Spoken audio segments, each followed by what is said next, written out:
It's all yours now, Dr. Ji. Okay.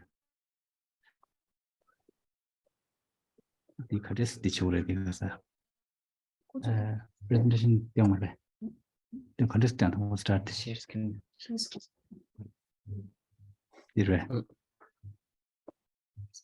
you going to screen share? Share.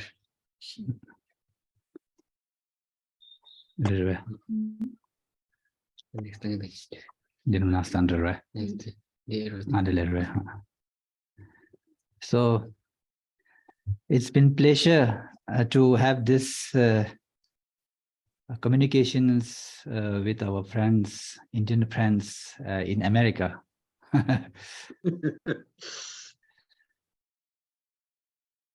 So I'm Dr. Passang Wangdu. I've been practicing Tibetan medicine for the last 22 to 23 years. And I've been talked with Dr. Srinivasa regarding the India home in New York. I'm very impressed with the community activities, and I go through this website, and I'm really impressed by the activities that are going on there. I could say like that here we nurture younger generations, and in there you are kind of nurturing the senior generations. And it's really deserving for the seniors to have equal any kind of activities like for all. Whenever I get opportunity, I was saying that the secret of happiness is to respect elder ones. If you respect the elders, then you will find a properness. This is normally I believe like this. So I'm happy today I'm going to talk about food and health according to Tibetan medicines. I hope the PowerPoint is clear to you there. Yes, we can see. Presentations. Yes, we can see. So I will put it very simple.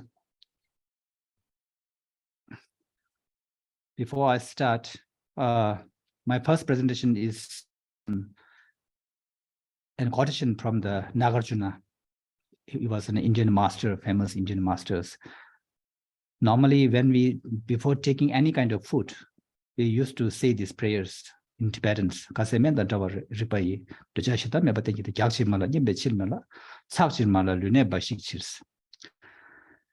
So take food as medicines in the right amount. So here the essence of this advice is that to take the food in the right amount. That's very, very essential. And the second line, without attachment, without hatefulness, don't eat for vanity, for pride and ego's sake. Eat only for your body's sustenance. So what it shows the importance of right amount, and whatever you eat, not just for your own pride and arrogance like that, it's only for your sustenance.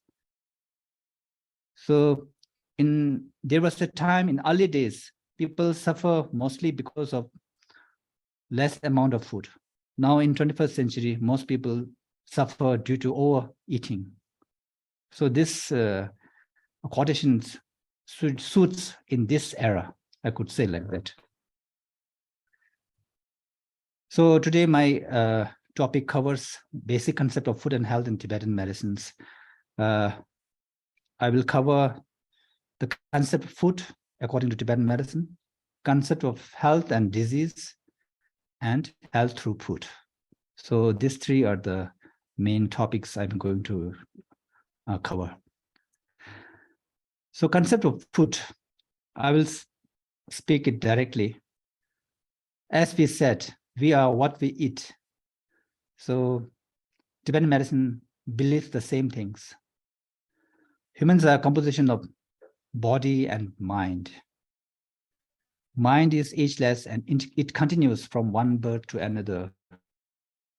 And our knowledge, whatever I'm sharing here, is coming from this philosophy which comes from India. our body is nothing but is essence of what we eat. This is second thing. And every individual has different physical nature due to difference in geographical environment and food habits. So this is the essence of philosophy according to Tibetan medicine, which reflects the same idea in Buddhist philosophy. And I want to take the idea in these pictures I have created. Like here it shows that every individual lives in center of its own universe. So when we think about the food and the health, first we have to understand who we are and what are we. What is body? What is mind? What is food? Through this picture, it shows that mind is the kind of root source of everything. So first comes the mind, then comes the energy. There are different kinds of energy, heat energy, cold energy. And then up comes our gross physical body. And this, normally we say body, it contains body, energy, and mind.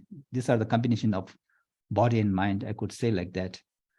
And where we live in the environment where all our food we received from the environment.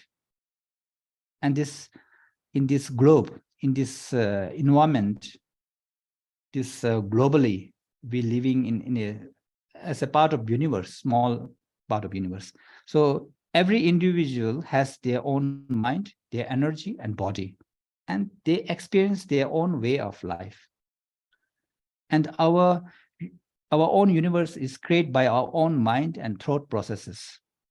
If your mind is clear, your energy will be clear and your physical body will be clear. So we take like that. So when we talk about concept of health and disease, we can put simply like that. So what is health? Healthy mind in a healthy body.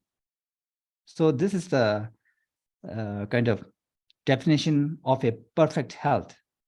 When we think about perfect health, it's a healthy mind in a healthy body, because the mind is the main thing. If your mind is healthy, then there's more chances that your body is all healthy too. And then if this is the case, what is the disease state? So disease state can be divided as 3. Healthy mind in an unhealthy body. And the second one is unhealthy mind in a healthy body. And the third one is unhealthy mind in an unhealthy body. So whether one speaks or not, these are acceptable. Suppose say healthy mind in an unhealthy body. Normally it happens because some patients or some people, I could say, physically they are sick, very weak, but emotionally they are very strong. There are many cases out there. Even some experience various kind of chronic illnesses, so much pain, but emotionally they are strong. They can accept, they tolerate. So this could be categorized like that: healthy mind in an unhealthy body. In Dharamsala, also Himachal Pradesh, there are many kind of yogi masters who come to consult Tibetan doctors there. They are physically quite weak. They have so much physical problems, but they are doing meditations. Mentally, they are quite strong. So this comes under this one: healthy mind in a unhealthy body. And the second category, unhealthy mind in a healthy body. Now you see, there are many persons who are outside physically, they are quite fit, but the way of thinking, very poor. Do you agree that? This is quite possible, you can see. They are physically very strong, but emotionally and way of thinking, their attitude is very negative. So this is not healthy for themselves and for others. So this come under the unhealthy mind in an unhealthy body. So the third category, I think this is the worst things, unhealthy mind in an unhealthy body. So they are physically very kind of sick, and emotionally they are also weak, I could say, weak emotionally, so much of negativity. So put it very simple, when we talk about health and disease, these come under 4 types. So according to Tibetan medicine, whenever we see patients, we have to see either the patient is physically ill or emotionally or mentally ill. We can differentiate that. So if the person is only just physically ill, emotionally good, then this mental positivity helps the patients heal faster. But there are some cases, physically they are not so serious, but they emotionally, they worry too much. That makes the disease very worse, and it's difficult to heal. So these types of things are there. For these reasons, whenever we suffer, we need to differentiate. Either we are really suffering physically or mentally. We have to differentiate that. And when it comes to body and mind,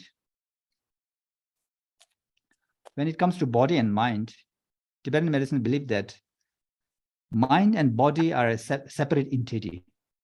The body comes, the seed of our body comes from our parents, father's sperm and mother's ovum. But our mind is not from our parents. It's from our past life of mental processes. Our mind is like a ageless. This is the basic thought, basic view in our traditions. So this is about health and disease. So when we talk about diseases, normally we classified it into a simple in a hot heat disorders and cold disorders. There are 2 types. So you see, when we say heat, it symbolizes the solar energy. When we say cold, it symbolizes the lunar energy. One is heat, one is cold. So what we need is that actually we need both heat and cold, but if there is too much of heat, then it's called heat disorders. If there is too much of excessive of cold, then it's called cold disorders.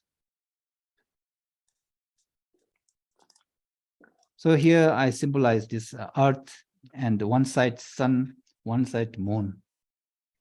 So how to remain healthy is to maintain heat and cold in a balance. That's called healthy. So I will put a little bit detail about the heat disorders or hot disorders, we call it. It's more kind of warm nature. So how to look at heat disorders or hot disorders? So in the presentations, mind and body, when we talk about the heat disorders, emotionally, if somebody has so much of anger, hatred, and jealousy, and kind of hostility, these are more kind of emotional state, which really aggravates the heat disorders, which like that. And physical side, all our digestive power or digestive heat or digestive systems, these are the physical property, I could say like this. And in terms of food, those food which are more kind of sour, acidic, especially alcoholic drinks, and salty foods, hot and spicy food, fatty foods, oily foods, all this aggravates heat disorders. So what is heat disorders actually? Heat disorder is something which directly affects our blood and liver, gallbladder, and spleen.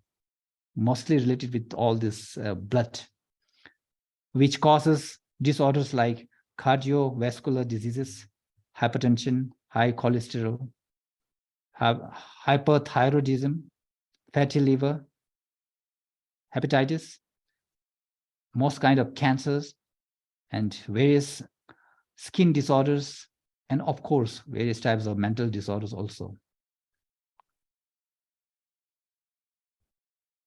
So this is cause and effect. When I say this, if somebody want to prevent or kind of avoid this kind of all these hot disorders, we need to think about the food which are very, especially like alcoholic drinks, salty, hot and spicy, fatty things. And not only just food, it need to be contributing, there are contributing factors like emotional factors, negative emotions like anger and hatred, that also aggravates all these types of diseases. So this is kind of brief overview of heat disorders. And then comes the cold disorders. When we talk about cold disorders, it's related with our emotions like desire, attachment, delusions, and of course the digestive power, mainly the poor digestive power. And when in terms of food, it's related with our more kind of sweet natured food, bitter taste, cold temperature foods, any kind of food that comes direct from the refrigerator and the cold temperatures, that kind of soft drinks and these things, that directly affects cold disorders, like any kind of digestive disorders like gastritis, chronic gastritis, I could say like this, and then various types of diabetes. And regarding the thyroid, hypothyroidism, arthritis, chronic nerve disorders, and it also causes various mental disorders like depression, anxiety, and stress. So if I put more detail about this hot and cold food items, food with warm and cool potency, food with more solar energy. Normally we say more solar energy, heat energy. So all kind of alcoholic drinks, various kind of spices such as ginger, onion, garlic, pepper, pipalongum, clove, cardamom, etc. These all are more kind of heat nature. And most types of fatty and salty foods, these are also heat nature. Fruits like pomegranate, pineapple, apple, orange, etc. These all are heat nature. When I say these are heat nature, I'm trying to say is that moderate amount of all these foods is very healthy for maintaining healthy body and healthy mind. But when people are exposed, overexposure of this kind of foods might aggravate heat disorders. And in terms of food with more lunar energy, like most vegetables and fruits, they are more kind of cold nature. So this mostly causes kind of cold disorders, like any kind of chronic disorders come under lunar energy disorders, I could say like that. Most sweet food, sugar content food, I could say rice and refined flour and fast food, and most soft drinks, refrigerated food and drinks. So this all types of food causes cold disorders, chronic disorders, I could say, chronic disorders.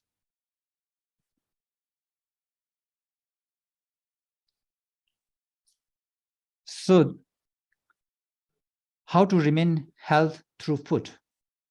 So it's very simple. Those who have diseases, heat diseases, they have to maintain balance through cold nature food and drinks. Those who have too much cold nature disturbances, they need to maintain health through warm and nutritious food. Solar energy, food with sour, salty, spicy, and nutritious food, normally they are heat nature. So if somebody is sick with all this heat disturbance, it need to be maintained through intake of food with more lunar energy or cold natured foods, as mentioned in the slide. Likewise, if there is a lunar energy or the food with sweet, bitter, and cold foods, cold nature, if somebody is suffering with cold disorders, then it need to be maintained balance by intake of food with solar energy or warm, nutritious food. It's the opposite things.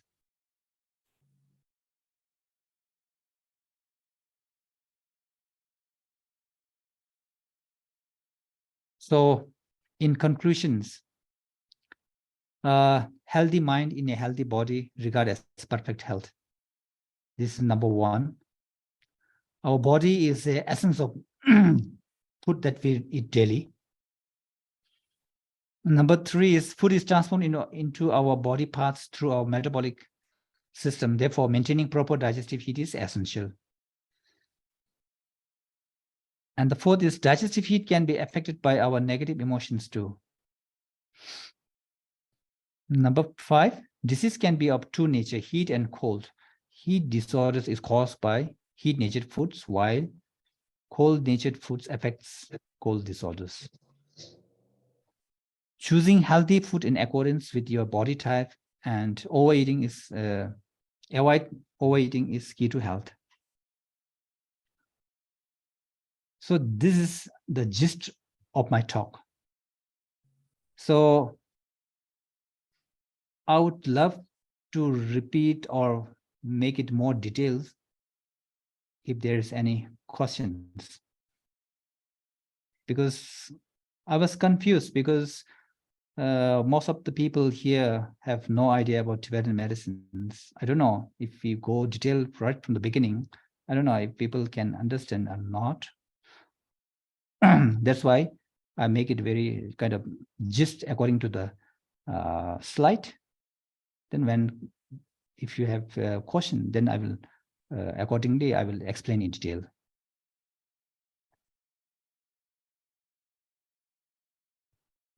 Hello. Hello. Yes, like Geeta ji? Yes, I'm here. Yes, if anybody Tell- has any questions, please unmute yourselves. Yes, Kiranji. Yeah, doctor, if you have both the issues, heat and cold, so and with the digestive system, which is very sensitive, but to use, I understand that you said it's mind where we get affected with the digestive system. And but I mean, meditation is a good thing. What else can you suggest for the poor digestion beside, you know? For the poor digestions. Yes. For the poor digestions, when we talk about digestion, we talk about digestive heat. Mainly, we are talking about the gastric juices in which all metabolic system is taking place. For that, yoga is number one. It's also very helpful. One, and daily exercise also very helpful. And taking boiled warm water is also number one kind of food which is very, very helpful for improving digestive heat. Boiled warm water. Every morning, if you take boiled warm water, glass of boiled warm water is quite effective. And other than that, to avoid overeating. So whenever people ask for digestion problems, we give some tips. Number one is we should not overeat. That's the thing. Number two is we should chew food properly. Whenever you chew food properly, there is less problem in the digestion in the stomach regions. This is number two. And number three is that whenever you take food, you should not drink too much of water along with this food. That's also important. And Number 4 is that after taking food, you should not take just lying down and sleeping like that, taking nap immediately. This is not so healthy. You should, I think, for 5 to 10 minutes, at least some movement, physical movement is helpful. And yeah, these are some things. And you see, for the moderate digestive heat, in order to improve your digestive, some kind of Indian spices are actually good. If there is no ulcer and these things, most Indian spices have more warm nature, heat nature, solar energy nature. So these are quite effective. Thank you so much. So And the these water things, you these said things not to drink when we have our lunch or dinner, right? yeah, That's what you said? if you are, yes, yes. When you take solid foods, too much of drinking water, especially just before eating food, these are not so healthy. Okay. If you But drink consume too warm much, it's water. not so healthy. Okay, boiled Drink warm warm, water. boil warm water. It's quite Oh. helpful. And they say Yeah. that like 8 glasses is good a day, right? Yes, right. Right. Actually, 8 glasses is right. Okay, I agree. But it depends on one's own digestive heat. If somebody has too much heat, even 10 glasses, okay. For some, even less, those who have poor digestions, they should not force to drink too much if they don't really like to drink. If they really like to drink too much, then it's better that boil warm water if you can drink more. It's easier to digest. Okay, thank you so much, doctor. That If will be a we, help. excuse me, if we eat spicy food, then we don't get cold too that much, right? In nowadays, there is a cold weather. If we eat spicy food, then doesn't get cold that soon, right? Is it right? Right. Yeah. That's right. Yeah, this kind of little spice in the food, which gives more warmth in your body. But what's the problem is if you take too much of hot and spicy, like green chilies and Yeah. these Yeah, things not then no really good. good. No good. That's really Yeah. not good. In this country, yeah. Yes, that's not good. Even in India, if you take too much of chili, not so healthy because, here in our place in Ramanagara, there are many people with gastritis, with diabetes, high cholesterol, high hypertensions like that. So it seems that they are mainly caused by poor digestion. When there's problem with the gastritis, then all diseases comes up. First, the gastritis. If the proper digestion is not good, and then it causes diabetes. Mm-hmm. After that comes high blood pressure, hypertension. So what I was thinking is that the root cause of all these disorders is coming in the stomach. So that whenever you take food, proper amount of food, right choice of food, these things are really essential. Yeah, limit, right? Limit and Yeah. not too much spicy. Yeah, right. And Not doctor, overeat. Not overeat. yeah, they suggest you to eat like after 3 hours if you have like gastric problems. Is that so? Like, after eat less, but eat free, like after 3 hours or 4 hours. Yeah, that's also a good idea. We agree with this because normally we prefer like 3 times a day, but those who have poor digestions, maybe at one time, maybe you can't take too much, then maybe split into times, then maybe 3 hours in between, like say some snacks in between. That's also good. That's also good easier for digestions. Less Oh, load yeah. in stomach digestion. That's Senior also, citizen. Yeah. yes. Yeah. And too much of, if there is poor digestion, then we should be careful with not too much of dairy products. Dairy products, they are very heavy nature. So if you overexpose to this kind of dairy products, then sometimes it's difficult to digest. Mm-hmm. but yogurt is good, right? Yogurt is okay. Yogurt is a little bit sour nature. So it helps in digestion, actually. It helps. It has a fermenting agents. Then it helps to It's good for the gut flora and all better digestions. What else can you suggest beside, like, if the dairy, we can take the dairy products, then what do we take, like, to substitute that? So normally we advise like that for the better digestions, if somebody is vegetarian, so normally we advise like that it's better to have, instead of single kind of vegetables, maybe 2-3 mixed vegetables. It's much easier to digest, because if you mix 2-3 vegetables, it becomes the potency becomes more smooth. It's much easier for digestion. Okay. So instead of taking just one single kind of vegetables, 2-3 mix is suitable. That's number one. And other things, mostly in some cases, when I say dairy products, mostly I'm taking about milk products, or any kind of things. Like sometimes some people, even they drink like a cold milk. So this is also not so healthy. No good. Yeah. Not good, Mhm. not good. At No least good. if they like at least light or warm and cooked milk would be healthy.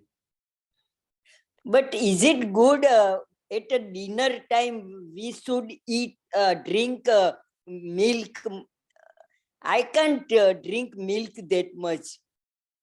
Some person said that with food we have to eat, drink milk, No. 1 glass of milk. But I can't. Normally, but if you can't drink milk, it's better not avoid in the evening. Normally, what we prefer is that, especially in the evening time, we avoid any kind of drinks, because it might affect your digestion process in the evening. The early dinner and light dinner we prefer, and this milk products is a little bit heavier. But whom should I advise warm milk is to those who have difficulty in sleeping sometimes, but their digestion should be quite okay, and they had problem with the sleeping. Then cup of warm milk would be good for better sleep. Oh, Like this, I would say. before sleep, yeah. Yes, before sleep. But Because I milk don't is a have a little bit habit. okay. If you are no habit, then it's not necessary. Sometimes No, I if don't it like milk. okay, then it's, if you don't like, then it's better not take, because if you take too much of fluid in the night time, then it disturbs your sleep. I could say like this. I like vegetable more. Eat That's food, vegetable more I'm eating. oh, that's good. Yeah, How about one almond? That's really good. one roti and vegetable more. Thank you. Is That's it Thank you, more, good? Josna that's aunty. more healthy. Yeah, doctor, Especially how Yes. about almond milk or soya milk? Are they okay to Sorry? substitute the almond milk or oat milk? Is it good substitute for dairy? Yeah, actually, both have a different kind of potency. Both have some kind of potency are there. Milk, dairy, the milk that directly comes from the animals, actually, it has own potential, especially for the lungs and like that. It's got have, and even for the soya milk, and this also have a good potential there. But Ayurvedic said that goat milk, we should drink goat milk. Is it good? Goat milk. Yeah. Yeah. Goat milk in India is quite rare, but in kind of other parts in the Europe, and that's quite common. Goat meat and goat cheese, and it's quite common. Yeah, Suppose, right. so those who have more physical heat, it's quite good. Otherwise, cow milk is much better. Cows, yeah. Cow's much better, much healthier, especially cow's milk, good for the lungs and like that. And Goat non-dairy meat, milk? non-dairy milk, this has also same potential for more proteins also there, more calciums there. So this we also advise the same. But we it is prefer better than the dairy. it's better than the dairy milk if you want to I drink can't at night. say it's better than. I'm not saying the better than this one, but this soya milk also have great potency, I could say. But the dairy, the farm milk has own potency. For some, the farm milk is more suitable. Yeah, but if you have a sensitive digestion, then Yeah, that you will, then it's a good non-dairy idea. milk, I drink that. So I Right? wanted to know. Yes, yes, yes, yes. For some people, they have difficulty digestion of different types of milk. So for some, the soya milk is more suitable. Some, this farm milk is more How about suitable. almond milk? How about almond milk or oat milk? Almond milk is a little bit heavy, actually. It's a bit heavy, but I don't say it's not good. If your digestive heat is good, then it's quite okay. Mm. Yeah. It's a non-dairy and not Wangdu. you say heavy milk, light milk. Yes, yes. So Ah. what we suggest any kind of food is, number one is that warm food, temperature is also affects same food. Yes. Room. Suppose say Room pomegranate. temperature. Suppose say pomegranate. Pomegranate is actually the nature of pomegranate is more warm. But if you take it very cold, then again, because of the temperature, it may affect in digestions. Even let's say water, the temperature also makes so much difference. If you take boiled warm water and boiled cool water and the normal cold water, there is a difference in digestions. If somebody has poor digestions, instead of taking a normal cold water, it's better to boil cool water. It's much easier to digest. So it's more kind of cooked water. How about the bottled water? Like we get Bottle, from I'm the saying, bottled water, okay, it's good. But what I'm saying is that if it is too It should heavy be if it is difficult to digest, even bottled water, it's better to boil and make it cool. It's much lighter. Okay. Okay. It's much lighter. Thank you. Okay. Mm. But we don't add anything in boiling water when we do it. Some Yeah, people suggest to sorry? put little. Do we, when we boil the water to drink, like regular drink, do we add ginger or anything? Because some people suggest it's good for digestion or. Yeah, if you take it simple boiled water, it's also okay. If you like some want to reduce weight and for proper blood circulations, you may add ginger. Ginger is also good for blood thinning. Oh. So ginger also good if you want to reduce weight.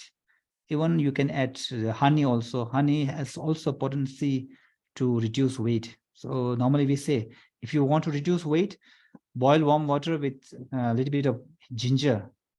Ginger and this honey is quite Okay. effective. Normally we say ginger, honey, tea. So these are quite effective for reducing weight and reducing fats. In So it tea, I depends. use honey, Okay, not it's sugar, okay. not sugar, Uh-huh. no sugar. Mm-hmm. Is it Okay. good? Honey is sweet and sugar is sweet, yeah. And then this jaggery, what do you call? Gur. Good. Yeah. They all are sweet, but they have different Sweet. nature, different potency. Let's say sugar is little cooling effect, cool. So it's difficult sometimes, may cause diabetes and like that. But sugar, honey has some potency, which is rough nature, which will help to reduce fats. Even you see in some of our medicines, we use honey in treating diabetic problems. Oh, So but I honey don't has have a diabetic. no. So I'm just saying. And you Yeah. see, regarding the gur, the nature of the gur is warm. So in winter, if it is too cold, instead of using sugar, you can add gur. It's much warmer. But good doesn't fit in tea. But it depends. We also use gur here. Maybe you are not used to it, but we use. gur at home.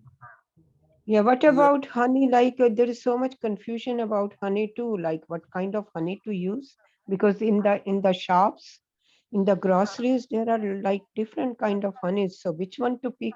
Sometimes that becomes a Actually, Pure it honey. depends. Yeah, pure honey, of course. Pure honey is okay because in India we will find honey added with sugar. Yeah. So this this is really not nice. Otherwise, Even over here. honey. Mm. Regular honey- honey. Regular Sorry? honey. Regular honey is good. Regular honey is okay. Regular honey is okay. You see, various types of honey depends on the plants or the flowers. In Dharamsala, we have some kind of plants which grown in the Himalayan regions, which are much cheaper. But the plants that grows in the Jammu and Kashmir, the honey is white, much kind of costlier. Oh. So it depends on the flowers which grows. Also depends. But both are honey. If it is not mixed with any kind of sugar, so then it's Then it's okay. It's okay. fine. It's okay. We have one more question from somebody from the iPhone, like who had raised their hand. I can't see them. Please unmute yourself. You can ask. And I know, like, Srinivasa.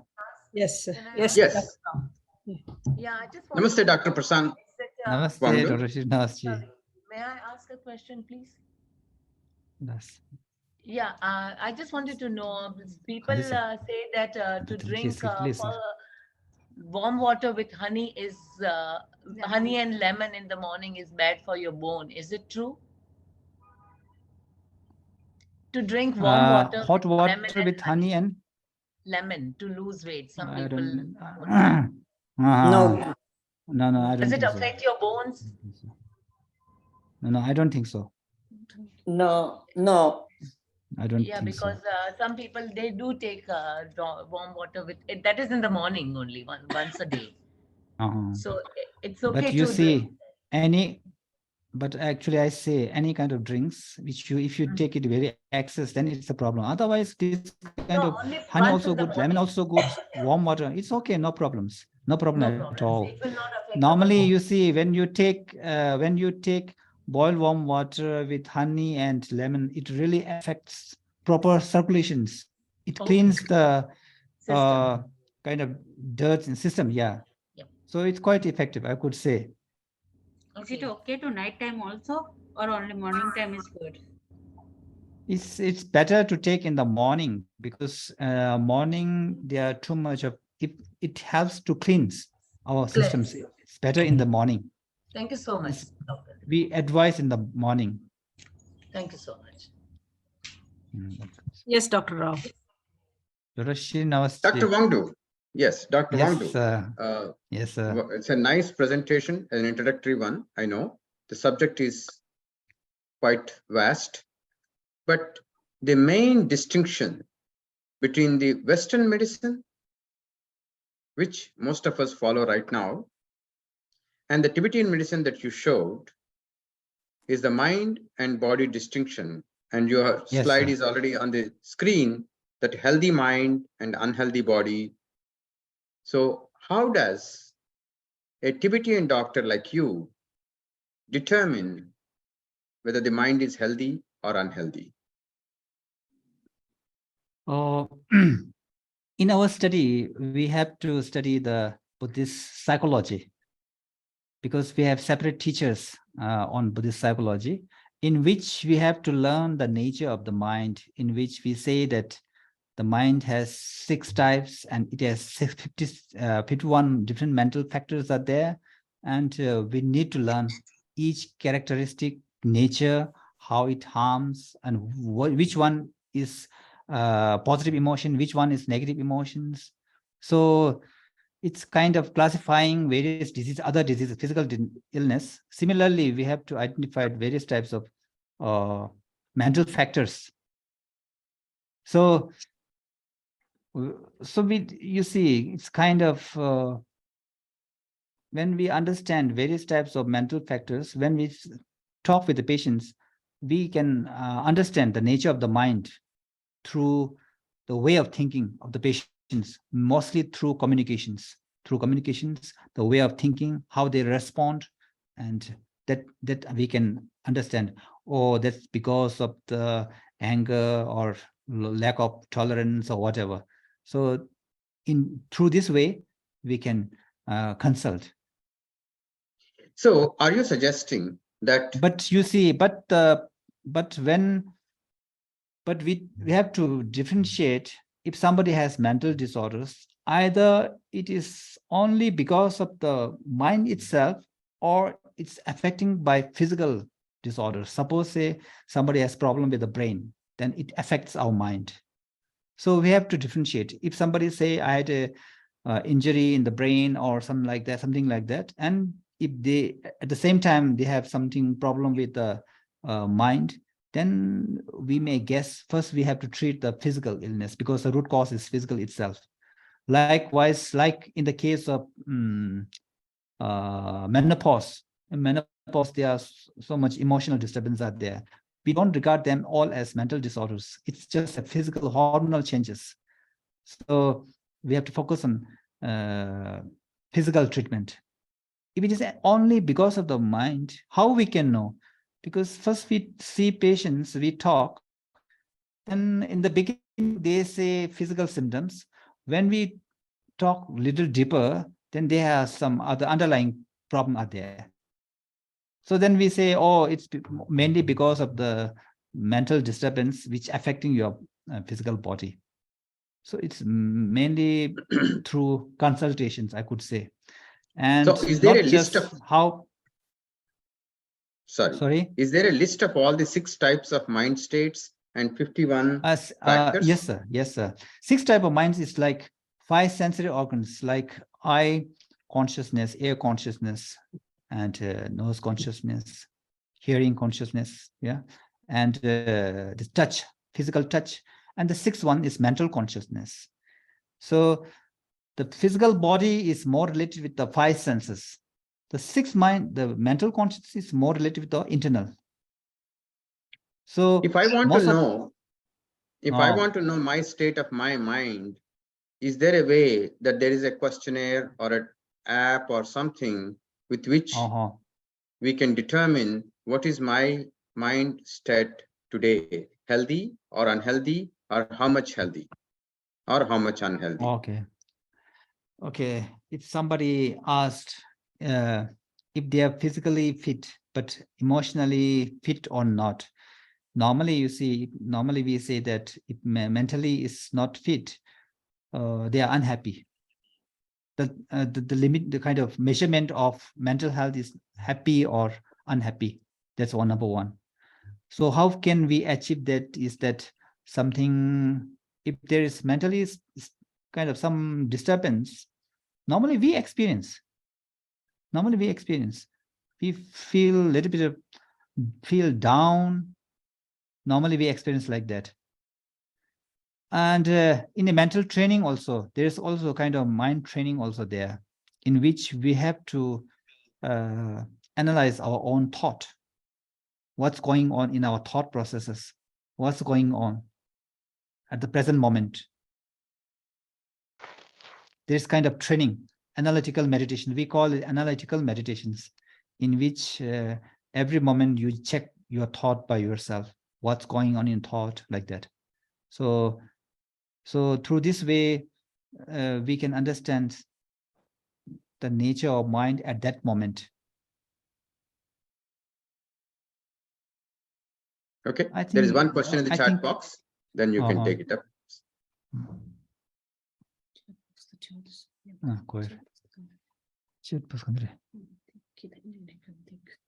Or shall I read the question out? Yeah. How much good dates and fig a diabetic person can have every day? How much gur, dates and fig and diabetes can have every day? Oh, it depends on the. I prefer, instead of gur, I prefer this one, honey, for the diabetic patients. 1 date and 1 fig at night for digestion. Is that okay? I could say okay. Mainly the digestion, how much we take or not, It depends on how much you feel good. If you take one date with 1 peak at night, if you feel okay in your stomach regions, then it's okay. It's problems. But I prefer diabetes patients can have a little bit of honey instead of gur. But during winter, maybe some amount of gur is also okay. Doctor, garlic is garlic good to cook with? Yeah, garlic is good. Garlic has a lot of potency there. In some cases, those who have problem with sinusitis and these things, sometimes it affects. Otherwise, garlic has very good potency for antibacterial and even for the digestion also. And it is also quite good. You can use, but in India, they use too much of garlic, especially here in South India, which is not really healthy, I feel. So moderate amount in cooking, it's okay. Even in the West, I guess, there has pills made by the garlic. I saw some kind of tablets like that. But I don't suggest you for that. But I'm just saying, any kind of food, small amount of food, various types of foods, it's advisable.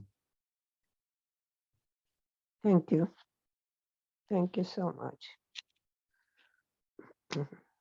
Excuse me, with food, good is good, ghee and good, ghee and jaggery. Ghee and jaggery. Is it good? Some people said that we are eating good every day with food. It's good. I don't believe. Every day you are taking gur, right? Yeah, right. Yeah, it's I good. don't believe. I don't believe that good is good for if we eat good every day, then we get diabetes or immediately. I don't understand that good is good or not. Good is good. I could say good is good, but I already expressed that moderate amount is good. Yeah, and gur is quite healthy other than this one sugar, you know. Yeah, right.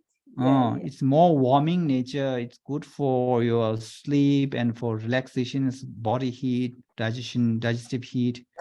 It's quite effective. And we should Especially, we should eat food with good, right? Every day. yeah, if you like, you can take it with food. Yeah.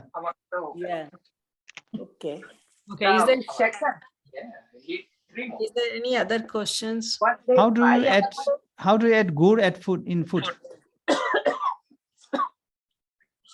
What? In the rice? You said you are taking gur with food. What kind of food? Ghee gur. Okay. Ghee gur. Okay. Yeah.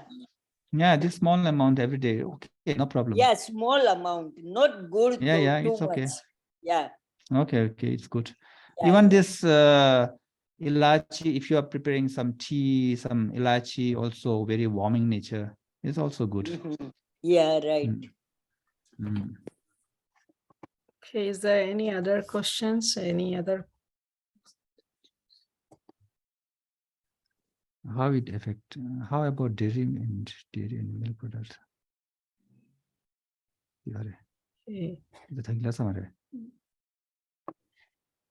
Yes, I think I don't see anyone having any question.